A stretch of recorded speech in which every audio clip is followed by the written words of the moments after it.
तो लेकर के बालक को गए, महाराज ये बालक आपका सबको संक्रमित कर दिया है। क्यों? बोले महाराज ये स्वयं भजन करता है, सबको भजनानंदी बना दिया है।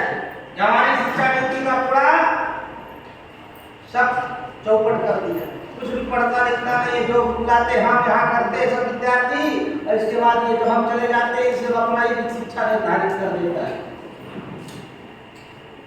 ये जो महाराज जो सिखा है ये सिखा करके आया है, ये सब पढ़ा पढ़ाया आया है। हमारी विद्या का कोई फायदा नहीं है। महाराज तो भी संभालो, आपको आप दोगे गुरु मास्टर को भी बेकार हो, इसलिए महाराज ऐसे विद्यार्थी को पढ़ाने से क्या फायदा जब हमें सरकार से सुनना पड़े। तो उसी समय हिरण्यकश्यप को भड़का, बोला क्या पढ़ते हो बेटा? बोला पिताजी जब तो हम नवधा भक्ति आपको बता रहे हैं, प्रथम भगत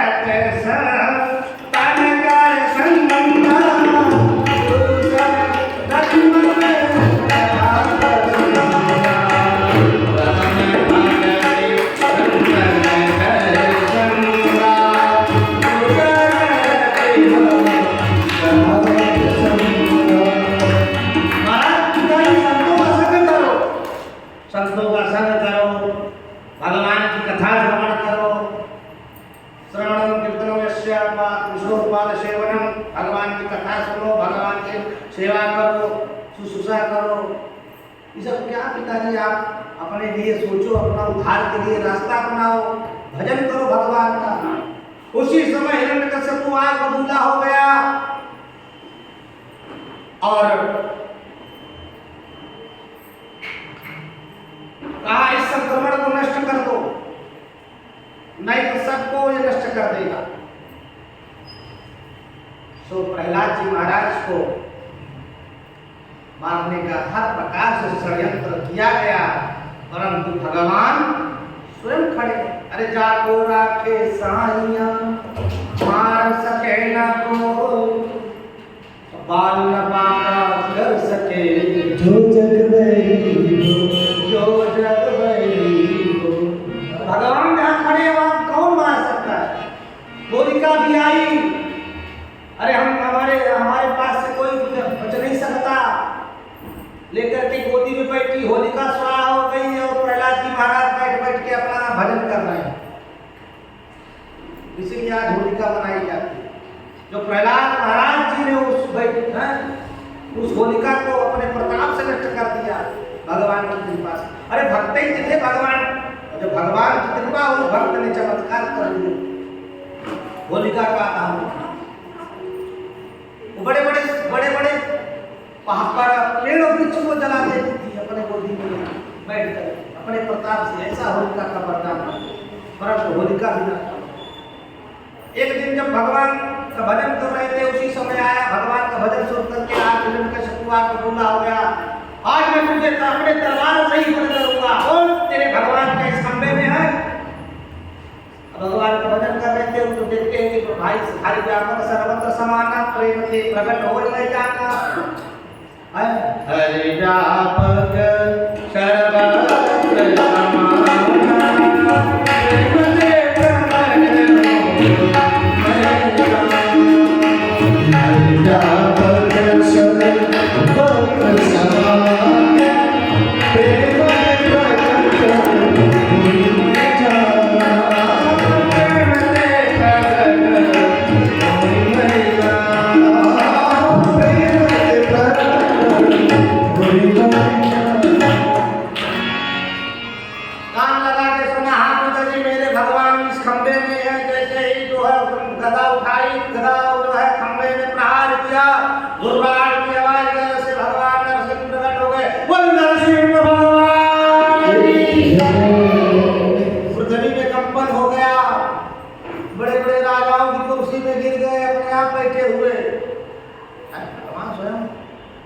नरसिंह जब आ गए तो फिर दहाड़ करते हुए तो कोई राजा अपने कुर्सी में कैसे बैठ सकता है। भगवान ने करके छाती पे लगाया, भगवान ने एक पंजा और एक पंजे से भगवान ने उसी देहली पर बन बिठाया और नाखून से फाड़ दिया। भगवान ने बताओ मैं कौन हूँ? बोले महाराज तुम तो ना मनुष्य हो ना पशु हो, तुम तो आधे सिंह है, आधे नर हो, तो नरसिंह हो, तो इसलिए बताओ तुम्हारा वरदान कहाँ गया? बोला महाराज वरदान हमारा है, इसलिए तुम मार नहीं सकते। बोले तुम्हारा वरदान तुम स्मरण करो, हम तुम्हें मारेंगे। बोला महाराज हमारा है कि दिन में नहीं मार सकते, ना हम रात में मर सकते, तो बताओ ये कौन सा समय है? जो बोले गोधूली समय। कौन सा समय है? इसी समय मारे थे भगवान, गोधूली से। ना रात होता है ना दिन होता है, गोधूली से। तो बोले और तुम्हारा वरदान? बोले महाराज ना अंदर ना बाहर। तो बोले बताओ मैं देहरी पे बैठा हूँ, ना अंदर है और बताओ तुम्हारा वरदान? बोले महाराज न मास में, न महीना में, न मुहूर्त में, न घड़ी में, तो ये बताओ तो कौन सा मास चल रहा है? बोला ये अधिक मास चल रहा है। भगवान ने कहा स्पेशल तेरे लिए बनवा के रखा था अधिक महीना। अधिक महीना में कुछ काउंटिंग नहीं होता, कोई न पूजा होता, न पाठ होता, न शादी होता, न विवाह होता, सिर्फ भगवान का भजन होता है। इसलिए स्पेशल तेरे लिए अधिक महीना निकाला है। और बता तेरा वरदान? बोला महाराज ना अस्त्र से मरो, न शस्त्र से मरो। भगवान ने बोला देख हमारे पंजे कैसे हैं? बोले महाराज ये आपका पंजा बहुत भयानक है। बोले मैं इसी तेरा अंत कर दूंगा। बोले महाराज नहीं मार सकते तुम, मैं अजर अमर हूँ।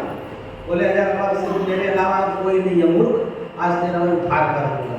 भगवान ने ना इसे लगाया ना दोनों पंजों का नाखून, और जो है भगवान ने क्रोध में भर करके उसके आतंक को देख करके भगवान ने उसके जो है हथड़ियाँ निकाल दी। बोल नरसिंह भगवान और उसके हथड़ियों को भगवान ने धारण किया। भगवान क्रोध में भर करके गरज रहे हैं और अब हिरण्यकश्यप मरा हुआ पड़ा है। उधर अब उनको कौन समझाने वाला है? उनको कौन शांत करने वाला है? सारे देवता हक्का मार करके रह गए, सब जो है तुम शांत चुपचाप सब चुप खड़े हैं। नारद महाराज सोचे कि चलो लक्ष्मी मैया को बोल दो तो शायद आएंगे तो भगवान का क्रोध शांत हो जाएगा, और जितने क्रोध इनका क्रोध रहेगा वैसे ही सब सृष्टि का बिना जो है क्रम गड़बड़ हो जाएगा। भगवान जब क्रोध करते हैं तो सृष्टि त्रिकुट विलास सृष्टि ऐसे होई, त्रिकुट विलास सृष्टि लय होई। भगवान का जब त्रिकुटी टेढ़ा हो जाता है तो महालय यानी कि विश्व विनाश उस समय होता है। भगवान की त्रिकुटी जब टेढ़ा करते हैं, और वैसे ही मारने के लिए भगवान इतना गुस्से में आए कि त्रिकुटी टेढ़ी कर दी भगवान। तो अब समझे देवता लोग के होने वाला क्या है। अब लगता है कि जब सृष्टि का विनाश अभी समय है। नारद जी ने कहा भगवती लक्ष्मी मैया आप जाओ, भगवान नरसिंह के रूप में धारण करके आए हैं, उनका थोड़ा सा जाओ तो शायद आपको दोबारा शांति हो जाएगी। जैसे महाराज माता लक्ष्मी सज के गई थाली उड़ी सजा करके, भगवान ने दहाड़ मारी तो दैया मैया करके थाली फेंकी, भाग गई माता लक्ष्मी मैया। हाय राम आज स्वामी का कैसे विकराल स्वरूप है, बड़ा डर लग रहा है। हाथ पे खड़ी हो गई, सारे देवता आए, स्तुति किया, भगवान किसी की ओर देख नहीं रहे। ब्रह्मा जी भी आए, जैसे स्तुति करने लगे भगवान जोश दहाड़ मारी। ब्रह्मा जी ने कहा बेटा प्रहलाद जा तू प्रभु के चरणों में तू जा, तभी भगवान का कोप शांत होगा। प्रहलाद महाराज भगवान के ऊपर भगवान के चरणों में लेटे, भगवान के चरणों में बार बार दंडवत कर रहे हैं, लेटे हुए हैं। एक ने कहा कि क्या पिताजी को सामने मार दिया और उनको भय नहीं है? अरे भय होना चाहिए भाई कि भगवान किसी ने अपने सामने पिता का वध कर दिया तो उसको भय होना चाहिए, डर होना चाहिए, क्रोध होना चाहिए।